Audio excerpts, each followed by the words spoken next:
સૃષ્ટિ ન્યૂઝ અમદાવાદ। આજે આપણે વાત કરીએ કીર્તિ પટેલની। હા, કીર્તિ પટેલ એ કોઈ સેલિબ્રિટી નથી, એ છે કુખ્યાત આરોપી, જેના ઉપર ખંડણીથી લઈને હત્યાના પ્રયાસના ગુના નોંધાઈ ચૂક્યા છે। ફેશન ડિઝાઇનરથી યુટ્યુબરથી અપરાધી સુધીની સફર બહુ જ પ્રકાશમાં રહેલી છે। તેના યુટ્યુબ પર 13 લાખ ફોલોઅર્સ છે। એના પરથી આપણને પ્રશ્ન થાય કે શું લોકોને પણ આવી માનસિકતાવાળા લોકોને ફોલો કરવાનું ગમી રહ્યું છે? સુરતમાં બિલ્ડર પાસે 2 કરોડની ખંડણી માંગવાના ગુનામાં 10 મહિનાથી ફરાર કીર્તિ પટેલની ધરપકડ થયેલ છે। પણ આશ્ચર્યની વાત એ છે કે પોલીસ પકડમાં પણ એ હસતી નજર આવે છે અને જાણે એણે કરેલ કૃત્યનો તેને કોઈ જ અફસોસ નથી। શું ગુનેગારોને પોલીસનો કોઈ ડર નથી?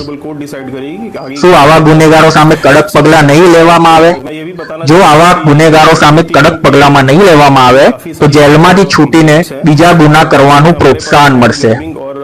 ગુજરાત પોલીસને સૌ દર્શકોએ, સૌ પબ્લિકોએ વિનંતી કરવાની છે કે આવા કુખ્યાત આરોપી વિરુદ્ધ કડકમાં કડક પગલાં લે અને સમાજમાં એક દાખલો બેસાડે। સૃષ્ટિ ન્યૂઝ અમદાવાદ।